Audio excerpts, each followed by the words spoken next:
Hello అండి. Welcome back to Jireh vlogs. ఈరోజు నేను దొండకాయ వెల్లుల్లి కారం ఫ్రై చేశానండి. చాలా బాగా వచ్చింది. ముందుగా ఎవరైతే నా ఛానల్ సబ్స్క్రైబ్ చేసుకోలేదో ప్లీజ్ సబ్స్క్రైబ్ మై ఛానల్.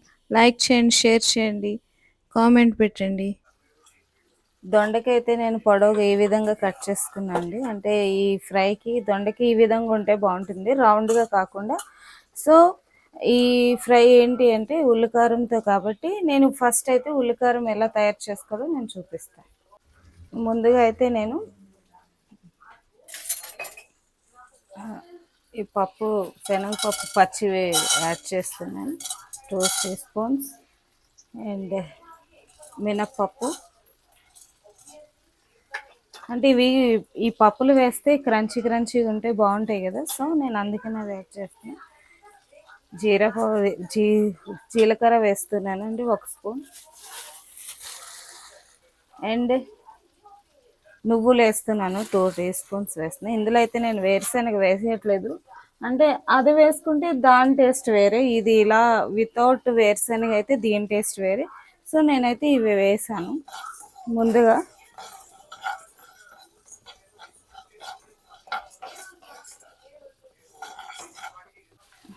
అలానే ఇందులో నేను ఎండుమిర్చి అండ్ వెల్లుల్లి వేస్తున్నా. చిన్న ఆనియన్ ఇది, వెల్లుల్లి చిన్నది. అండ్ ఒక 7 వరకు మిర్చి యాడ్ చేస్తున్నాయి, ఎందుకంటే మిర్చి అనేది కొంచెం స్పైసీనే ఉన్నాయి. సో అంటే కారం అయితే ఇదే కాబట్టి ఇస్తుంది, నేను వేరే ఏమి వేయను అందులో. సో అందుకని ఎండుమిర్చి యాడ్ చేశాను నేను.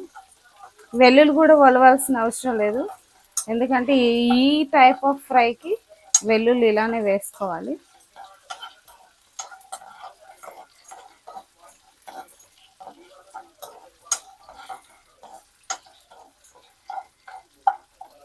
ఇవైతే ఫ్రై అయిపోయండి. నేను ఇవి మిక్సీ పట్టడానికి జార్లో వేసేస్తా చల్లారిన తర్వాత.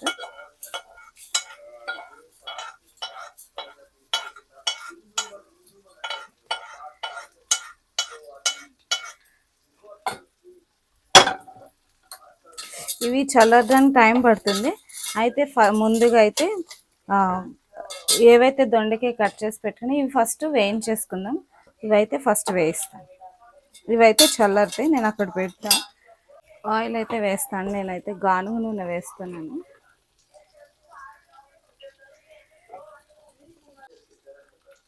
ఇది గానుగ నూనె అంటే అదే నువ్వుల నూనె వేస్తున్నాను నేను.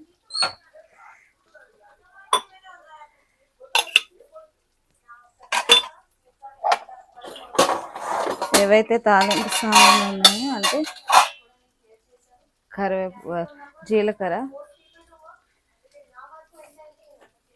జీలకర్ర వేసాను అండి, ఆవాలు వేస్తాను అండ్ కొంచెం ఎండుమిర్చి ఒక 3 వేస్తాను. ఆల్రెడీ స్పైసీగానే ఉంటుంది, ఆల్రెడీ నేను ఎండుమిర్చి వేస్తాను కాబట్టి ఇది సరిపోతుంది. కొంచెం కరివేపాకు,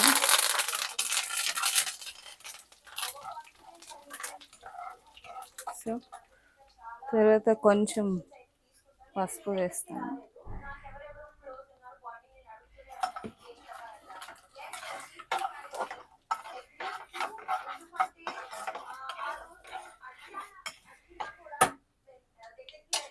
ఇప్పుడు నేను ఇవి ఏవైతే దొండకాయ ఉన్నాయో అవి వేసేస్తాండి. ఇవి బాగా ఫ్రై అయ్యాక, మిడిల్ ఫ్రై అయ్యాక కొంచెం అప్పుడు ఆ పౌడర్ ఏదైతే మనం ఉల్లికారం అది చేసి పెట్టానో అది ఆ పౌడర్ యాడ్ చేస్తే. ఆల్సో నేను ఇందులో ఎండు కొబ్బరి వేసుకోవచ్చు, నా దగ్గర అయితే పచ్చి కొబ్బరి ఉంది, నేను పచ్చి కొబ్బరి వేస్తాను లాస్ట్లో. అందుకనే ఎండు కొబ్బరి ఉంటే వాటితో పాటే మనం వాటిని కొంచెం ఫ్రై చేసుకోవచ్చు, కాకపోతే నేను ఎండుది వేయట్లేదు, పచ్చిది వేస్తాను. సో నేను అది ఆల్రెడీ గ్రైండ్ చేసి పెట్టుకున్నాను, దాన్ని ఆ పౌడర్ యాడ్ చేస్తాను. ఇది దొండకాయ కాబట్టి వేగడానికి టైమే పడుతుంది, స్లోగా చిన్నగానే నేను పెట్టి వేయిస్తాను.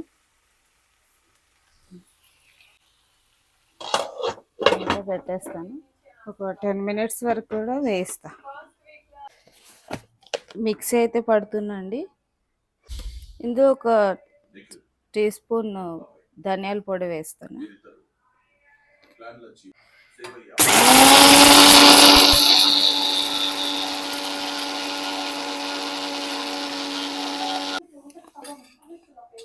చేశాను, గరుకుగా ఉంది, ఇలానే ఉండాలి దానికి. సో ఈ పౌడర్ అయితే రెడీ అయిపోయింది. దొండకాయ వేగిన తర్వాత అప్పుడు ఇది యాడ్ చేస్తాను. ఇవైతే ఫ్రై అయ్యాయండి. నేను ఇప్పుడు ఏవైతే పౌడర్ చేశానో అవి వేసేస్తాను.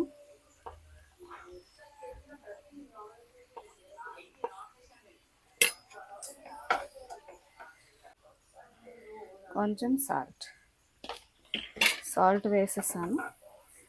బాగా మిక్స్ చేసేసుకొని ఇది బాగా ఫ్రై అయిపోయే వరకు కూడా ఉంచుతాను.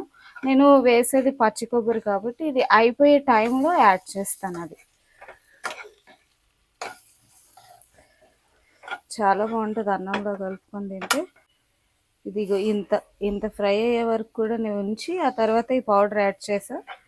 ఇప్పుడు ఇది కలర్, ఈ దొండకాయ ఏదైతే ఉందో అది కలర్ చేంజ్ అయ్యే వరకు కూడా నేను ఫ్రై చేసేసి ఒక 10 మినిట్స్ వరకు నేను దీన్ని ఫ్రై చేస్తాను. 10 మినిట్స్ వరకు కూడా ఉంచుతాను. మూత పెట్టేస్తా. 10 మినిట్స్ అయిన తర్వాత చూద్దాం. ఇప్పుడు కొబ్బరి యాడ్ చేసుకున్నాను. బాగా వేగిపోయింది. అంటే మళ్ళీ ఎక్కువసేపు అయితే దొండకాయ మెత్తగా అయిపోద్ది. సో అందుకని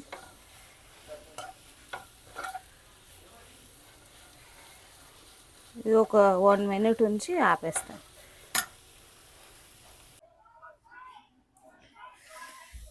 దొండకాయ ఫ్రై అయితే అయిపోయిందండి. దొండకాయ ఉల్లికారం చూసారా, చాలా బాగా అయింది. ఇంకా ఆపేస్తున్నా. ఫ్రై అయితే రెడీ అయిపోయింది. ఇది వేడి వేడి అన్నంలో సూపర్ ఉంటుంది. గానుగ నూనెతో, నువ్వుల నూనెతో చేశాను కాబట్టి ఇంకా టేస్ట్ ఉంటుంది ఇది. Thanks for watching. నా ఛానల్ ఎవరైతే సబ్స్క్రైబ్ చేసుకోరు ప్లీజ్ సబ్స్క్రైబ్ చేయండి, like and share. Thanks for watching.